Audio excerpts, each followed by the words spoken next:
আমাদের 1971 সালের যুদ্ধকে সঙ্গে রেখে আমরা 24কেও সামনে রেখে আমরা এগিয়ে যাব। আমরা কোনোটাকে বাদ দিতে চাই না।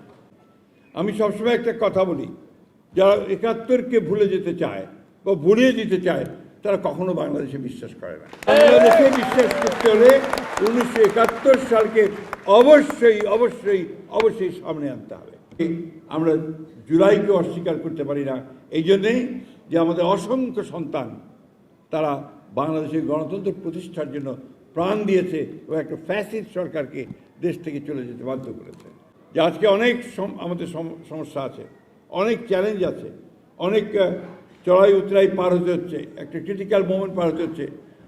15 বছরে গণতন্ত্র ধ্বংস হয়ে গিয়েছিল, একটা ভয়াবহ পরিস্থিতির মধ্যে থেকে আমরা বেরিয়ে এসেছি। এখন একটা সুযোগ পেয়েছি আমরা যে গণতন্ত্রকে প্রাতিষ্ঠানিক রূপ দেওয়ার। আসুন আমরা সেই চেষ্টাটা করি। এটা ট্রাই দ্যাট।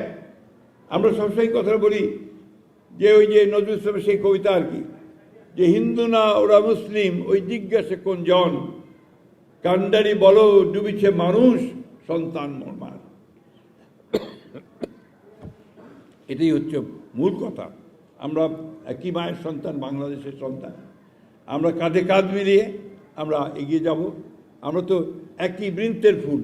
আমরা অবশ্যই আমরা আমাদের কৃষ্টি, আমাদের সংস্কৃতিকে সামনে রেখে, আমাদের 1971 সালের যুদ্ধকে সঙ্গে রেখে আমরা 24কেও সামনে রেখে আমরা এগিয়ে যাব। আমরা কোনোটাকে বাদ দিতে চাই না, কারণ এটা আমাদেরই জনগণের অধিকার আদায়ের সংগ্রাম, অধিকার আদায়ের সংগ্রামের মধ্যে দিয়ে আমরা এগিয়ে গেছি। আমি সবসময় একটা কথা বলি, যারা 71কে ভুলে যেতে চায় বা ভুলিয়ে দিতে চায় তারা কখনো বাংলাদেশে বিশ্বাস করে না। বাংলাদেশে বিশ্বাস করতে হলে 1971 সালকে অবশ্যই অবশ্যই অবশ্যই সামনে আনতে হবে এবং সেইটাই নিয়েই আমরা এগিয়ে যাই সামনের দিকে। আমরা একই সঙ্গে আমরা জুলাইকে অস্বীকার করতে পারি না, এই জন্যেই যে আমাদের অসংখ্য সন্তান তারা বাংলাদেশের গণতন্ত্র প্রতিষ্ঠার জন্য প্রাণ দিয়েছে এবং একটা ফ্যাসিস্ট সরকারকে দেশ থেকে চলে যেতে বাধ্য করেছে। এই বিষয়গুলো আমাদের মাথায় রাখতে হবে। কোনোটাই আমরা ছোট করে দেখি না, কিন্তু ধর্মের ভিত্তিতে যারা দেশকে বিভাজন করতে চায় তাদের বিরুদ্ধে আমাদেরকে কিন্তু রুখে দাঁড়াতে হবে। আমরা এখানে উগ্রবাদকে প্রশ্রয় দিতে পারি না, মৌলবাদকে প্রশ্রয় দিতে পারি না। আমরা এখানে একটা উদারপন্থী গণতান্ত্রিক বাংলাদেশ আমরা নির্মাণ করতে চাই।